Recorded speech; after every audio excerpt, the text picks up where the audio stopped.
다육이로부터 찾아오신 것을 환영합니다. 오랜만에 베란다 안쪽에 다육이들을 보여드리면서 오늘 목요일 오전 시작해봅니다.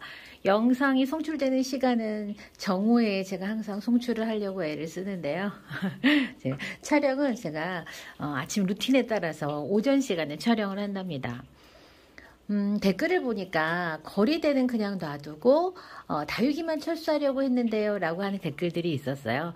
태풍의 강도에 따라서 이건 다르긴 하지만 저는 어떤 마음이 좀 있냐면 다육이를 거리대를 통해서 다육이를 키우시는 분들이 이웃들이 봤을 때 우리가 민폐다 이제 이런 게 시각적으로나 실질적으로나 그런 부분이 아니기를 제가 바라는 그런 이미지를 원하거든요. 최대한 저는 제 다육이 거리대가 눈에 띄지 않았으면 하는 마음을 갖고 있어요. 그래서 저쪽 나무가 이렇게 있는데 이 나무 때문에 가을에 이제 지금부터 이제 잎이 다 떨어지기 전까지 제 거리대가 안 보여요. 근데 한 번은 아파트에서 이제 이렇게 나무가 크면 저층에 햇빛이 안 되기 때문에 전지를 시원하게 하거든요. 어머 세상에 그랬더니 그 해 내내 제 거리대가 눈에 보이는 거예요. 물론 제 눈에만 보이지만 그래서 저는 이 거리대를 누군가가 보고 어머 세상에 저걸 저렇게 이렇게 바람이 부는데도 놔뒀네? 이렇게 할까봐 저는 그래서 되도록이면 거리대가 태풍이 온다고 하면 거리대도 함께 치우는 편이고요. 저희 아파트 같은 경우에는 좀 오래된 아파트여서 아파트 자체에 거리대가 설치가 되어 있어요. 알루미늄 그 거리대가. 그래가지고 뭐 그냥 그거는 다들 뭐 그냥 놔두면 되거든요. 근데 그게 해체가 되게 어렵거든요. 자, 어쨌건 오늘은 베란다 안쪽에 있는 다육들 보면서 제가 이렇게 인사를 드렸습니다. 올여름에 대한 반응들이요. 다들 야 이런 여름은 나는 진짜 처음인 것 같아. 그 다음에 혹은 야 앞으로는 매년 여름이 이렇게 혹독하고 지독할 것 같아. 그래서 도대체가 어떻게 다육이를 키워야 될지 매년 다른 솔루션이 나와야 할 것 같아 라고 하는 이야기들을 제가 종종 듣고 있습니다.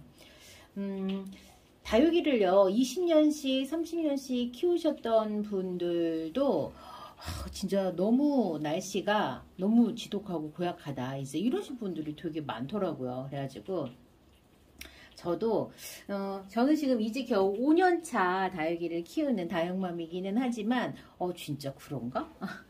내가 옛날에 다육이 키울 때는 안 이랬었나? 이런 생각들을 저도 이렇게 해보게 되더라고요. 여러분들은 어떠세요? 지금 다육이 키우시는 분들 지금 어떠세요?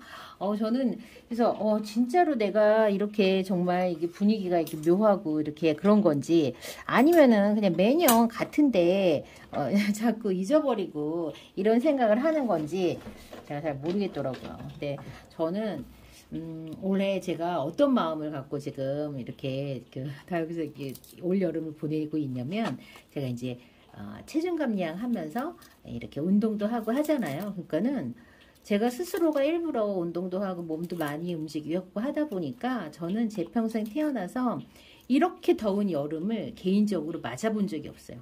여름에 운동한다고 아침에 일찍 일어나가지고 아파트 베란다 빙글빙글 돌아다니고 그리고 또 이렇게 막 사무실에서 막 스쿼트 하고 집에서도 저 정수기에서 물 따르면서도 스쿼트 하거든요. 팔 막 그냥 왜 팔딱팔딱 거리면서 팔 막 하는 거 있잖아요. 그런 거 막 팔 움직이고 진짜로 그러다 보니까 저는 실내나 실외나 저는 올해 여름처럼 이렇게 더운 날을 제가 맞아본 적이 없어요. 갖고 그 실감이 솔직히 잘 안 나요. 제가 일부러 막 몸을 덥게 만들려고 막 움직이다 보니까. 자, 이 다육은 블루 하와이라고 하는 다육인데요. 제가 다른 다육하고 진짜 많이 닮았다라고 하나 그 다육이 이름이 생각이 안 나네. 이제 이렇게 여기 약간 금발이 있는 것처럼 보이죠? 이렇게 오늘 해가 없어가지고 살짝 어두워요. 이 녀석 좀 보세요. 여기 살짝 이렇게 아팠던 흔적이 있죠. 근데 다행스럽게도 좀 괜찮아졌어요. 괜찮아져가지고. 제가 이렇게 마주한 김에 마른 잎을 떼고 있습니다. 다육이들을 이렇게 가까이에서 보는 게요. 자주 있지 않아요. 거리대에서 다육이를 키우잖아요. 그러면은 다육들을 꺼내고 넣고 하는 게 정말 일이고, 저는 그렇게 하는 과정에서 다육들을 망가뜨려요, 자꾸. 그래갖고 저 웬만하면 안 건드리려고 제가 안 손대요. 다육들을 자꾸 제가 이제 막 쳐서 망가뜨리고 하니까. 사실은 좀 자주자주 보면서 얘네들이 얘가 뭐가 문제가 있나, 물을 좀 줘야 되나, 이런 걸 체크를 해야 되거든요. 얘는 캔디라고 하는 다육인데요. 이렇게 약간의 솜털이 있어요. 약간의 솜털이 있는데 보면은 올리비아나 미니 황비황이나 이런 애들 얼굴이 좀 많이 있고, 실버스타의 그런 얼굴도 좀 있습니다. 꽃이 펴보면 얘가 어떤 종류다, 어떤 느낌이다, 이런 걸 알 텐데, 제가 아직 꽃을 제가 자세하게 본 적이 없어서. 그다음에 요거는 러블리 로즈인데, 올해 러블리 로즈가 키핑장에서는 러블리 로즈들이 다 좀 별로였어요. 제 것만 그렇게 안 이쁜가 했더니, 제가 다른 이웃님 것도 봤을 때 썩 그렇게 예쁘지 않더라고요. 그런데 똑같은 종자예요. 얘가 제가 키핑장에서 키우는 러블리 로즈랑 뭐 그렇다고 해서 흙이 뭐 다르냐, 그렇지도 않죠. 다만 다른 건 뭐였냐면 관수량과 관수텀 많이 줬죠. 거리대에 있었기 때문에 얘가 물을 상대적으로 많이 먹었어요. 키핑장에 있는 다육들은 지금 이번 여름이 정말 기록적으로, 저는 너무 덥다고 그러니까는 느꼈죠. 당연히. 그렇기 때문에 다육들한테 물을 주면 안 될 것 같은 거예요. 5월 달부터 해가지고 7월 달까지 진짜로 다육들이 정말 저도 많이 무너졌거든요. 진짜 제가 영상에서 많이 보여드렸지만, 매주 가면은 7, 8개씩, 심할 때는 막 10개씩 막 이렇게 다육들을 찾아내는 경우도 있었어요. 근데 이제 뭐 100개가 죽었다, 이런 분들도 계세요. 이게 그렇다 보니까, 올여름에는 진짜로, 저는 원래 물을 단수하는 타입은 아니거든요. 올여름에 진짜 절수해야 되겠다. 그래갖고 물을 지금 거의 한 달째 주지 않았어요. 그랬더니만 다육들이 이젠 또 어떤 꼴을 하고 있냐면, 너무 지금 꼬질꼬질해가지고 너무 안 이쁜 거예요. 지금 그러고 있거든요. 그래서 엄마랑 또 얘기를 했어요. 엄마, 이렇게는 안 될 것 같은데. 그때 엄마도, 야, 그게 너무 다육들이 너무 못생겼어. 얘 블루지 우짜란 거 있죠. 이렇게 기가 막혀가지고. 뭐 닮았어요? 오팔리나 닮지 않았어요, 여러분들? 오팔리나랑 파랑새 좀 닮은 것 같죠. 이렇게 햇볕이 부족해갖고 이렇게 우짜란 거 있죠. 괜찮아요. 목대 생긴 파랑새, 목대 생긴 오팔리나 멋있어요. 그러니까 여러분들 우짜 같다 그래갖고 무조건 땡강 잘라가지고 그렇게 하는 거는 좀 시간이 지나면 그게 답이 아니구나 라는 걸 여러분들이 결국에는 알게 되실 거예요.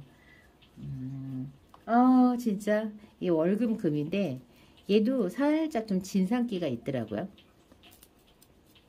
진상기라고 하면은 여러분들 롱기시마 종류의 다육들에서 보여지는 그런 입장의 어떤 못난이 되는 그 모습을 여러분들께서 이렇게 경험을 해보신 분들, 저는 그런 의미예요.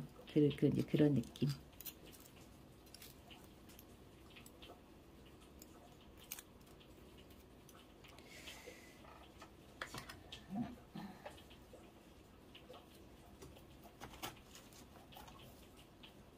가지 하나가 부러졌는데, 이거 우리 정이가 부러뜨린 것 같은 느낌적인 느낌이 들거든요. 뭐 아닐 수도 있지만 가지가 금방 부러졌어. 금방 부러진 가지야. 아이고. 자, 그리고 지금 마른 잎 떼면서 이렇게 보니까 너무 좋아요. 이런 시간 저 좋아합니다. 요거는 먼노인데요. 요 먼노는 가격이 되게 착했었어요. 이게 4,000원인가 해서 해가지고 우리 프리지다육에서 판매를 했었는데, 한참 됐죠. 지금 이런 거 4,000원짜리가 어디 있습니까? 여러분들이 농사 지으셔야 됩니다. 아마 농사 지으시면 여러분들 생각하는 가격대가 달라지실 거예요. 내가 이렇게 애써갖고 얘를 4,000원밖에 못 받는다고? 이제 이런 생각 분명히 하실 거예요. 그래서 여러분들이 이제 이런 가격대가 되게 이제 실감나게, 세상에 다육이 가격이, 아이고 이게 진짜 감사한 거였구나 라고 느끼는 게 언제냐면, 여러분들이 키웠던 다육들을 이제 뭐라고 해야 될까, 이코지에 있던 거나 이런 거라든가 호트 이런 거를 당근마켓에 한번 팔아보려고, 그러니까 막 정리를 해야 돼서 어쩔 수 없이 파는 게 아니라, 한번 해볼까? 이렇게 하면서 가격 책정할 때 여러분들 아마 느끼시게 될 거예요. 제가 한번 진짜 예쁘게 키운 핑크, 그 이름 뭐였더라? 핑크 보식인데, 그 하나를 팔아보려고 당근마켓에다가 2019년이었을 거예요. 2020년인가. 그때 한번 해봤더니 세상 가격 측정하는데 왜 이렇게 마음이 막 싱숭생숭하면서 아 이렇게 할 바에는 안 하는 게 낫겠구나 이런 생각 막 들더라고요. 그냥 나는 자리를 만들어야 돼 이런 마음으로 진짜로 이렇게 하는 게 아닌 이상은 진짜 가격 책정하는 게 그게 너무 고통스럽더라고요. 내가 그간 얘를 하나 키우려고 내가 얼마나 많은 애를 썼는데 내가 겨우 이거 이것밖에 내가 이걸 못하나? 그렇구나 이런 생각들을 막 하게 되더라고요. 역지사지입니다. 얘는 코타로우인데 이 코타로우도 이제 프리지다육에서 온 녀석인데 얘는 저는 여름만 되면 증상이 항상 이런 증상이 나타나요. 생장점 주변에서 이렇게 근데 이게 너무 희한한 게 왜 이런지 모르겠어요. 지금 이 자리는 요 까맣게 잎이 죽은 요 생장점 자리는 문제가 있는 자리인 거예요. 확실해요. 그거는 문제가 있는 자리인데 근데 어떻게 이게 매년 이렇게 반복되는지 모르겠어요. 이 코타로우도 생장점이 소멸해가지고 새로 나내거든요.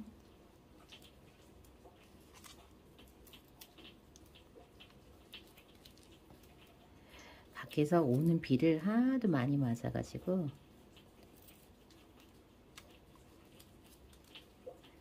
참 제가 요즘에 이제 자기계발서라던가 이런 책들을 이렇게 보면서 제가 진짜 정말 많이 느끼는 게 긍정의 힘이라는 거거든요. 저는 사실 부모님의 영향도 좀 많이 받았고 부모님의 영향이 가장 크죠. 그렇게 긍정적이지 않으셨어요. 진짜로. 그렇다 보니까 제가 썩 그렇게 긍정적인 사람이 아니었고 제 주변에 저희 아버지가 긍정적이지 않고요. 항상 의심과 피해, 내가 피해를 당하면 어떡하지 하는 그런 생각. 로버트 기요사키의 그 부자 아빠 가난 아빠라는 책을 저는 요즘에 처음 봤어요. 전 사실 그 책이 전 재테크에 관한 책이라고 생각을 해갖고 전 재테크 바보 같았죠. 그렇게 크게 관심이 없어서 세상에 이제 관심을 가져. 진짜 지금이라도 다행이다. 저는 정말 그렇게 생각해요. 더 늦었으면 내가 어땠을 뻔했을까 이런 생각을 지금 하면서 그 책을 보는데 거기에 그 병아리가 나오잖아요. 애기 병아리. 하늘이 무너진다고 생각하는 병아리들이 나와요. 그게 바로 우리 마음속에 그런 생각들. 안 될 거야. 부정적인 생각들. 그건 아니야. 그건 별로야. 실패할 거야. 좌절할 거야. 그럴 줄 알았지. 뭐 이런 거 있잖아요. 그래서 그걸 보면서 내가 진짜 내 안에 병아리 농장을 키우고 있었구나. 라는 생각을 정말 많이 했어요. 좀 더 긍정적인 사람들이 좀 더 진취적이고요. 실패를 받아들이고 거절을 받아들이는 능력도 훨씬 더 뛰어나기 때문에 다시 도전하는 거잖아요. 그래서 성공할 확률이 높은 것 같아요. 아직까지 다 끝까지 보지 못했지만 자, 요거는 여러분들 라탐입니다. 라탐 정말 많이 컸죠. 얘도 베란다에서 오는 비를 다 이렇게 거리대에서 이렇게 웬만하면 이제 비 맞고 막 이렇게 커가지고 제가 밖에 있는 사이에 뭐 낮에 한낮에 갑자기 비가 오면 어떻게 해요? 비 맞아야지. 사실은 저는요 장맛비는요 안 맞추자가 제 그거예요. 제 키우기 법 중에 하나거든요. 근데 어쩔 수 없어. 제가 없는 사이에 비가 그냥 호르락 오면 뭐 제가 사무실에 있다가 이거 커버 씌워주려고 달려올 수도 없고 저희 엄마한테 전화해가지고 엄마 이거 좀 덮어주세요 막 이렇게 할 수도 없고 사실 할 수도 있지만 좀 그러고 싶지 않거든요. 제가 사실 엄마한테 이것저것 막 해달라고 부탁하는 타입은 아니에요. 그 저는 엄마한테 뭐가 필요해도 사실 직접적으로 말씀드리진 않거든요. 근데 이제 가끔 가다가 우리 이제 그 막둥이가 저는 그런 거에 이제 막 그렇게 신경 안 쓰는데 막둥이가 특정한 음식을 먹고 싶어 할 때가 있어요. 특히 이제 김치, 막둥이가 김치를 되게 좋아해요. 맛있게 이제 새로 막 담은 김치를 좋아하거든요. 그러면 우리 막둥이가 그 파김치가 먹고 싶으면 할머니한테 파김치 해달라 그래. 그럼 할머니 또 우리 막둥이랑 소울메이트거든요. 그 할머니 또 막둥이가 또 하는 거면 또 이제 힘들어도 좀 해주시고 막 이러니까 우리 큰애도 야, 너 할머니한테 파김치 좀 해달라 그래. 이렇게 시킨답니다. 저도 그래. 야, 할머니한테 파김치 좀 해달라 그래. 제가 직접 말하는 게 아니라. 그러면 제가 엄마한테 얘기하면 이러는데 이제 막둥이가 할매 나 파김치 먹고 싶어 이러면 또 우리 할매가 또 이제 거기다 대고 니네 엄마한테 사달라 그래 막 이렇게 안 하죠. 또 어이구 그래 막 이러면서 이제 그런답니다.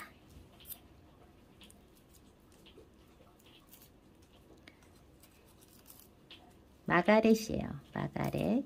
요 마가렛은 아유 우리 막둥이 얘기하니까 요 막둥이 마가렛이 나왔네. 요 마가렛은 제가 우리 막둥이하고 어디 가서 사냐면 장암에 가서 산 거예요. 장암에 가갖고 우리 막둥이를 데리고 가서 막둥아 너는 어떤 게 예쁘냐 그랬더니 우리 막둥이가 요 마가렛을 골랐어요. 그 당시에 요 마가렛이 꽃대를 올리고 있었는데 이 꽃대의 꽃이 굉장히 예뻤어요. 마가렛은 얼핏 딱 봐도 여러분들 정야의 그런 느낌 좀 많이 있지 않아요? 에일린이나 이런 느낌. 그래서 얘 꽃도 굉장히 예쁘거든요. 그러니까 우리 막둥이가 다육이를 볼 줄 모르는 애기 저한테는 애기예요. 덩치는 산만하지만 애기라서 우리 막둥이는 꽃이 예쁜 게 좋았던 거예요. 그래갖고 꽃이 예쁘게 핀 저 마가렛을 우리 막둥이가 골랐었답니다. 그래서 저 다육이는 우리 막둥이의 다육이에요. 오늘은요 제가 이렇게 베란다 안쪽으로 들어온 제 다육들 마른잎 좀 떼주면서 좀 봤어요. 못난 애도 있고 여전히 예쁜 애도 있어요. 똑같은 환경에서 일조량에서 관수량에서 이렇게 자랐지만 어떤 다육이는 웃자라고 어떤 다육이는 웃자람 없이 짱짱하게 자라고 있어요. 이것은 다육마다 필요한 어떤 그런 햇볕 요구량에 따라서 달라지지 않나 싶어요. 그래서 이런 것들을 이렇게 관찰을 하실 때에도 여러분들께서는 얘는 같은 데서도 이렇게 옷 자랐구나. 햇볕이 조금 더 필요한가 봐. 그래서 해가 조금이라도 더 드는 자리에 배치를 하고 요런 애들은 같은 환경에서 해가 조금 덜 비춰도 이렇게 자라는구나. 상대적으로 너는 조금 해가 좀 덜 드는 곳에 둬도 되겠다. 이 파랑새 같은 경우도 똑같이 먼노랑 같은 자리에 있었지만 아래로 살짝 기울어졌죠. 파랑새는 햇볕 요구량이 먼노에 비해서 굉장히 많이 필요한 다육입니다. 지금 라탄 같은 경우에도 뒤로 훅 벌어진 저건 수영을 하고 있잖아요. 햇볕이 부족하기 때문에 그렇습니다. 물론 비를 조금 많이 맞아가지고 성장하려고 하는 어떤 그런 에너지를 이 햇볕이 이렇게 딱 눌러주지 않기 때문에 이제 저런 현상이 나타날 수 있는데요. 지금 라탐은 지금 성장세가 굉장히 좋습니다. 근데 저는 요 정도 성장세를 보이는 건 저 너무 만족합니다. 저기에서 굳어져 버리면 너무 이제 작아질까봐 저는 일단 성장을 조금 시킨 다음에 굳히자라는 주의로 생각이 바뀌었기 때문에 매우 바람직하게 지금 바라보고 있습니다. 요 펜타드럼 생장점에 잎이 순이 뜯어졌었는데 지금 새 순이 나오고 있습니다. 제가 봤을 때는 요게요 그냥 생장점이 제거가 되지 않고 그 자리에서 그냥 원래 있던 순이 그 자리에서 그대로 나오는 것 같은 그런 느낌이 지금 들고 있습니다. 오히려 저게 저는 더 좋습니다. 이제는 펜타드럼은 수영이 굉장히 독특하고 진짜 멋없이 뻗대가리 없이 이렇게 딱 나와요. 보통 다른 다육들은 약간 좀 조화롭게 나오잖아요. 분생이 왜냐 햇볕을 살짝 피해가면서 조화롭게 나오죠. 쟤는 절대 그러죠. 이렇게 한쪽으로 찍 한쪽으로 찍 이렇게 해서 뭐야 얘는 진짜로 이거는 개성이 강하다기보다는 정말 개념도 없고 배려심이라고는 1도 없는 수영으로 나오는 게 펜타드럼이에요. 자, 이번 시간은 저는 이렇게 마치고요. 다음 시간 다시 또 찾아뵙겠습니다. 그럼 안녕히 계세요.